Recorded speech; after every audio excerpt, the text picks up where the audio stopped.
Over the last decade, I've invested serious time in multiple side hustles.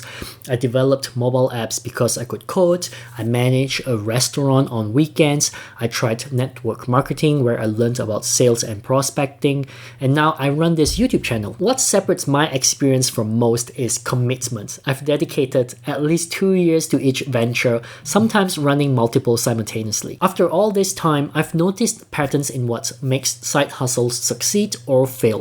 So in this video, I'll share the common reasons most side hustles don't work out, the realistic factors that determine who succeeds, and why much of the popular advice you hear is contradictory and potentially misleading. This isn't about overnight success stories or get-rich-quick schemes. It's a practical look at what I've learned from showing up consistently, even when results weren't immediate. So what have I learned after dedicating a decade to various side hustles?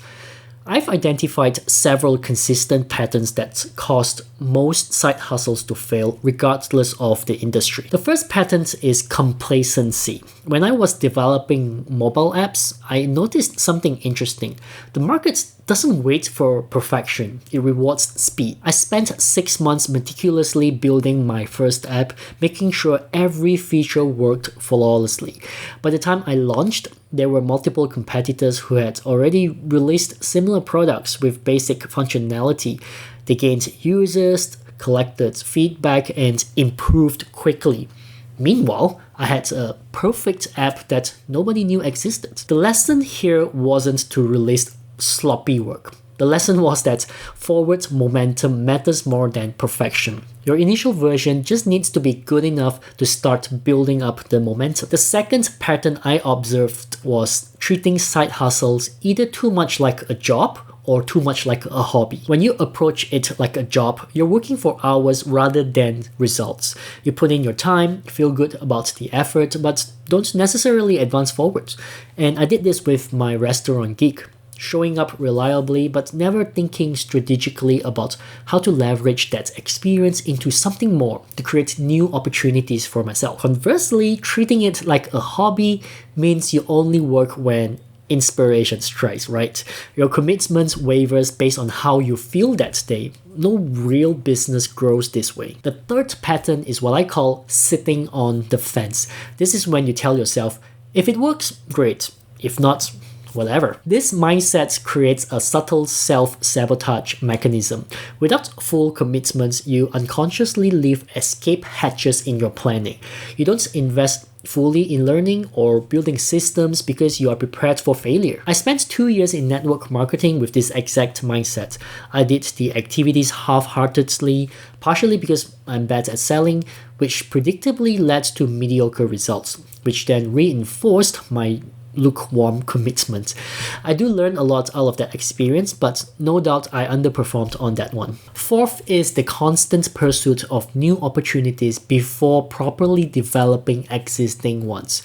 I've watched countless people bounce between side hustles, never giving any single venture enough time to gain traction. Building something valuable takes focus and iteration. When you constantly restart, you miss the compound effect that comes from sustained effort in one direction. For the people I've seen who actually succeed, they commit to one main thing long enough to really understand it, to learn what works, what doesn't, and how to get better. The ones who don't, they keep chasing the next big thing and burn out before they ever see results. Shiny object syndrome might feel exciting at first, but it's usually the fastest way to get stuck. The final pattern involves allowing too many competing priorities to drain your limited resources. Side hustles demand sacrifice, particularly in the early stages. I've seen this repeatedly in my own journey and others. The side hustlers who struggled most were often those unwilling to temporarily reduce entertainment, social outings, or other time-consuming activities. Every hour spent binge-watching shows or in an extended social gatherings is time not invested in your own venture. This isn't about eliminating joy from your life. It's about being intentional with your time allocation during the critical building phase.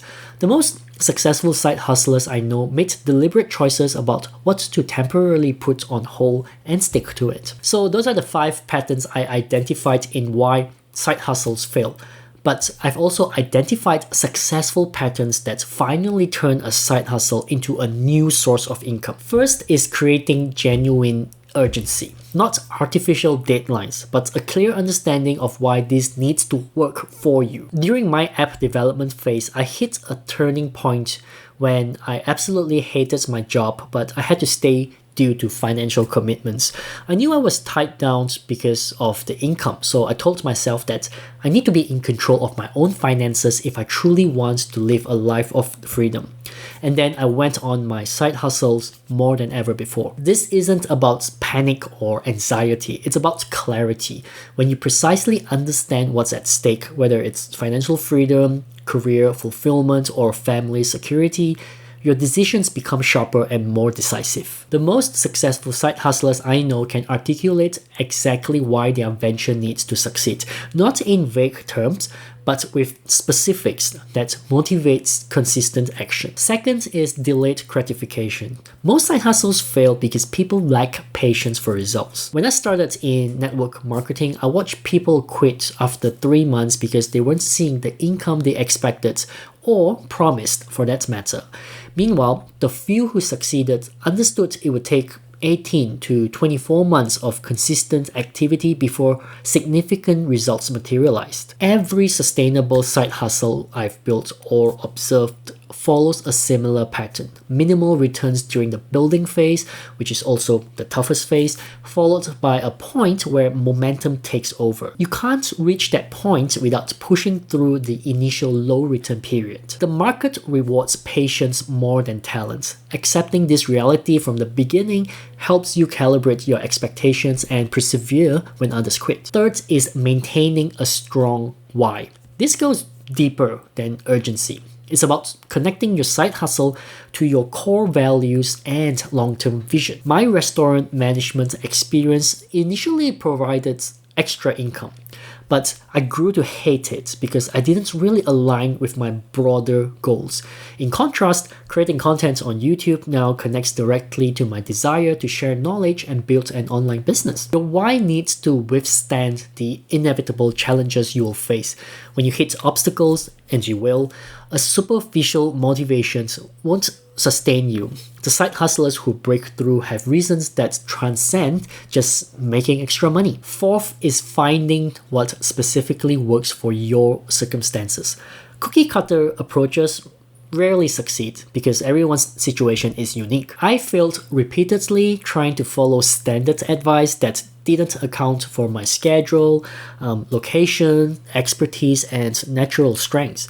Success came when I adapted strategies to fit my own reality. For example, everyone wants to run a restaurant, right? Somehow, food is always the first business someone wants to run if they're working a 9-to-5 job. But I actually don't enjoy running one. You see, I work best at night when my kids are asleep.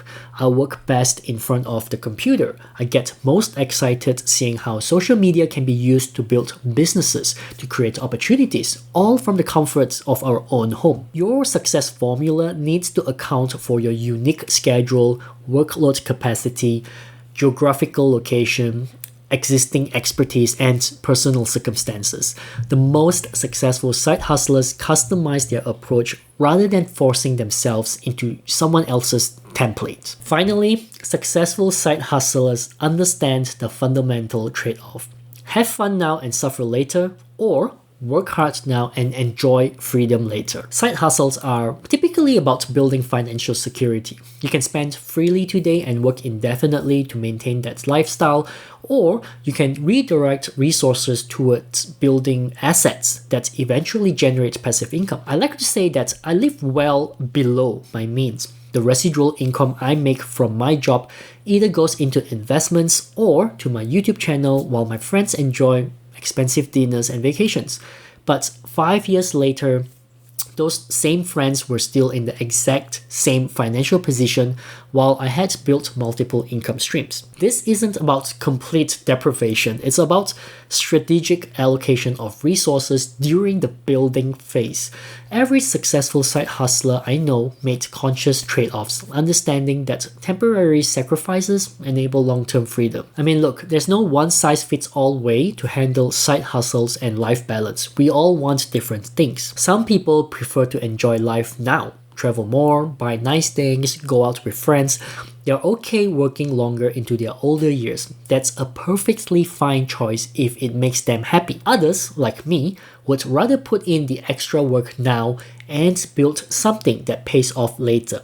We live a bit more simply today so we can have more freedom tomorrow. Neither way is wrong. What matters is that you actually think about it and choose rather than just letting life happen to you. After trying both approaches, I know what works for me. I'd rather work hard now, build up my assets, and not worry about money when I'm older, when I'm too experienced, too expensive, and nobody wants to hire me. Whatever you decide, make sure it's what you really want. Your side hustle might not just be about extra cash today, it could be your ticket to freedom down the road. If you want to learn more about what side hustles you can start with, check out this video here where I share the types of side hustles you can start with $0. That's all from me in this video. Thanks for watching, and I'll see you in the next one.